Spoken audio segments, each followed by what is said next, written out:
Good morning, darling. Naima Singletary here with the power to lead.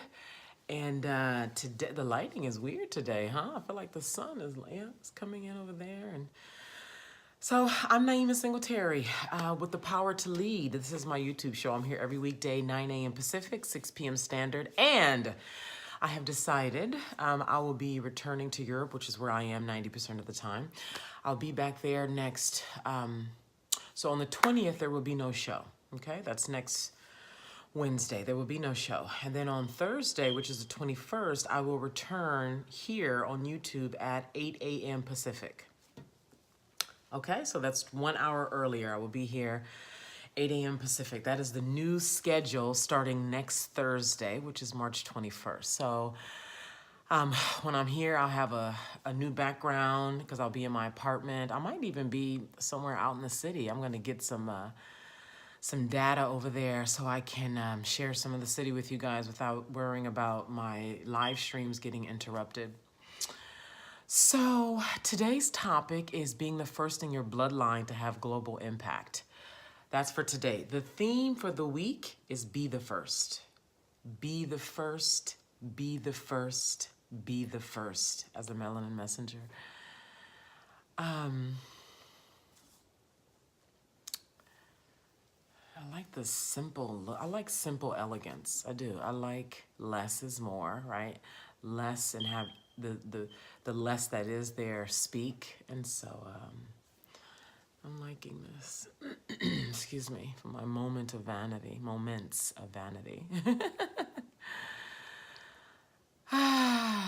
So I'm so deeply inspired to share what I'm getting ready to share with you. I'm so deeply inspired to have been on the receiving end of this story. So right now my attention is on the 8-month Quantum Leap Immersion, as well as the 5-figure clients for Melanin Messengers course. And what's going on right now is the deadline to enroll for the 5-figure clients for Melanin Messengers course is next Monday. And the Quantum Living 8-month immersion, the deadline is later. And what I'm doing for this week, because of Monday's deadline, is for the folks who enroll in the Quantum Leap immersion, they're going to get the course for free. Okay, the 5-figure clients for Melanin Messengers course for free. So that's an FYI. Yesterday, I spoke with a woman who this is my first time speaking with her. She just came across me last week. I did a Facebook Live with a glorious leader who serves women of color. And that's how she found me, through this live that I was doing with this consultant and coach to women of color leaders. And she was excited for us to do some collaborative Facebook Lives and just really resonating with my message for Melanin Messengers. And so yesterday, she and I got on the phone, and we were on the phone for a nice chunk of time because it was just a great call. We were talking about the collaborative lives, her being in the course, possibly being in the immersion. And so ultimately, she signed up for the immersion, and she got the course complimentary because that's the deal, right? But it's her story, this young lady from the hood. Crack baby. She was born with crack in her system. Her dad was a pimp and went through the foster home system. Like, my God. And so without seeing her face or interacting with her, I think many people would put her in the woe is me victim category. Whoa, she got dealt a raw deal, maybe feeling some pity or feeling bad or sympathy for her. And that's what the normal world, and that's how the normal world looks at those of us who have experienced traumatic youths, traumatic realities, and have had lots of hardship in our lives. And yet, I have been of the knowing for years because I have such history with sexual trauma and unorthodox sexual healing, is that those of us who have endured trauma and really painful, difficult lives from young until whatever age we are today, we actually are the ones. We are the ones. It's the reverse. It's not, oh, all this stuff happened and now we're weak and broken and, right, frail and can't. And no, actually, the truth is, because of those things and those of us who have made it to now, we are uniquely qualified, uniquely experienced, uniquely wise to then come out into the marketplace and serve from a place of fullness and depth. Because we've experienced the range of humanity, first of all. And that's one dimension, because be in service, you're dealing with humans. I'm dealing with humans. So we're here, okay? And once our consciousness has advanced, okay, once we even get beyond the humanity, so once we get the humanity in check, and then we get beyond the humanity piece, because humanity is where emotions exist. And so once we really resolve that well, those of us who have endured trauma and just really difficult lives, and once we've, you know, the word heal is what folks use here on the third dimension.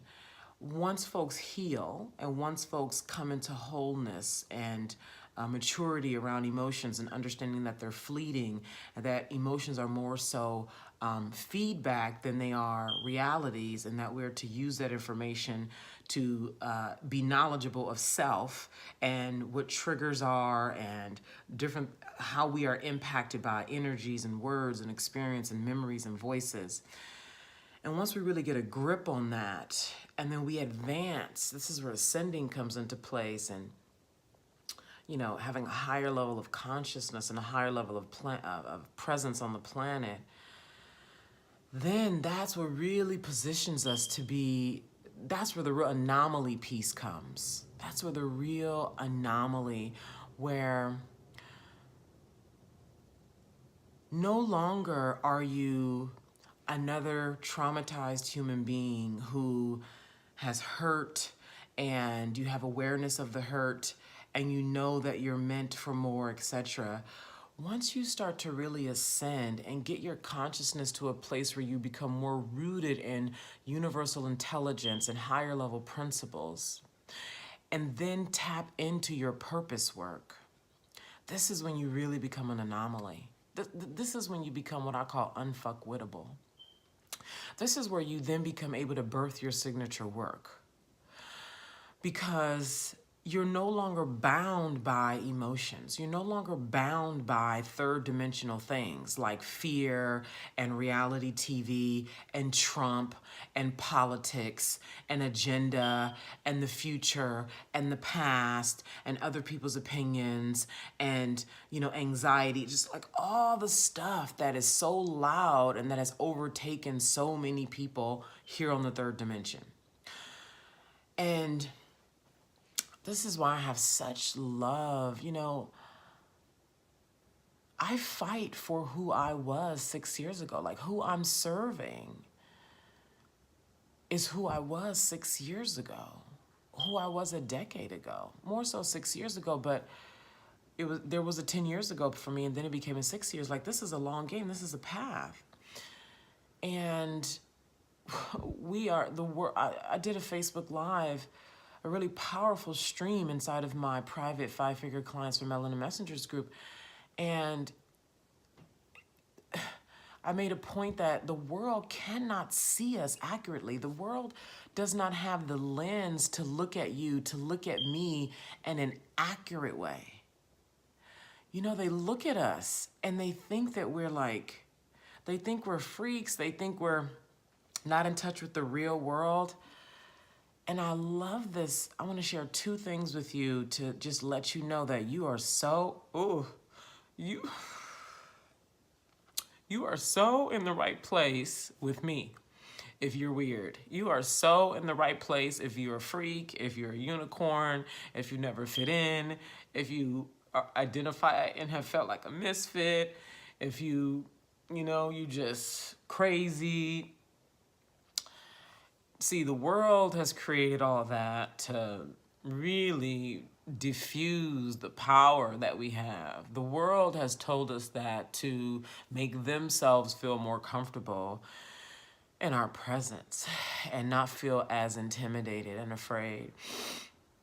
And so 2 things I want to share with you to let you know how not alone you are and how much you are perfect and on the right track. So I remember I was dating this guy in Houston, and we broke up, and I ended up, during our breakup, it got ugly. And I remember I was going through his stuff, and he was in the process of writing a book. I don't think that book ever got published, but he was in the process of writing a book. And I remember him saying, he was talking about me. He never said my name, but I knew he was talking about me because the stuff he was writing about, it was us, right? And I remember him saying that I'm not in touch with the real world. I remember him saying that. And I was like, bitch, fuck you. And then I remember while we were together, I woke up one morning and he was sitting on the side of the bed and he said to me, Naima, you're very powerful and that scares me. I remember him saying that to me, you're very powerful and that scares me. And that was before I was even fully aware of the power that's in me.